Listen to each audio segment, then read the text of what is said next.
আমাদের পাড়ার পলটা বেশ কয়েক বছর হলো বিয়ে হয়েছে।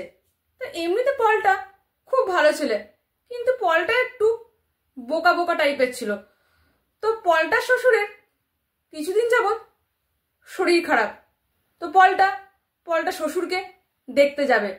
তো পলটা যেহেতু একটু বোকা টাইপের ছিল, সেহেতু পলটার মা পলটাকে শিখিয়ে দিল, শোন, তোর শ্বশুরের যেহেতু খুব শরীর খারাপ, সেহেতু তুই শ্বশুরকে প্রথমে গিয়ে জিজ্ঞাসা করবি যে কেমন আছেন। তো উনি যথারীতি বলবেন হ্যাঁ ভালো আছি। তখন তুই বলবি যে আপনি ভালো থাকুন, এটাই তো আমাদের কাম্য। শোন, আর তারপর তিনি কি পথ্য করছেন সেটা জানতে চাইবি। তিনি কিছু একটা বলবেন, তখন তুই বলবি খুব উপাদেয় পথ্য, রোজ খেলে তাড়াতাড়ি সুস্থ হয়ে উঠবেন আশা করি। আর শোন, আর একটা কথা মনে করে জিজ্ঞাসা করবি, ভুলবি না কিন্তু। জিজ্ঞাসা করবি কিন্তু মনে করে যে উনি কোন ডাক্তারকে দিয়ে চিকিৎসা করাচ্ছেন। উনি যখন ডাক্তারের নাম বলবেন, তুই এটা বলতে পারবি তো, খুব ভালো ডাক্তার, খুব ভালো, তাড়াতাড়ি সুস্থ হয়ে উঠবেন, কোনো চিন্তা নেই। আর শোন, ওখানে গিয়ে সবসময় হাসি মুখে থাকবি।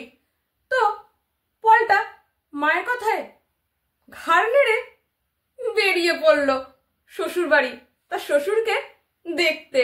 পলটা গিয়ে দেখলো যে তার শ্বশুর রোগের জ্বালায় বিছানায় ছটফট করছে। পলটা ঘরে ঢুকেই শ্বশুরকে জিজ্ঞাসা করলো, কেমন আছেন বাবা?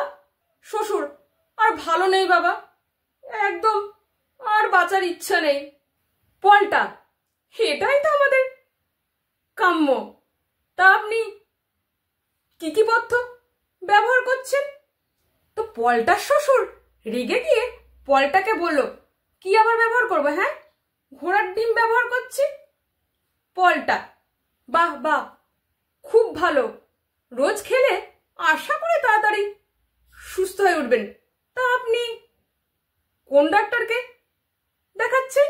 পলটার শ্বশুর আরো রেগে মেগে গিয়ে পলটাকে বলল, জমকে দেখাচ্ছি, বুঝতে পেরেছ?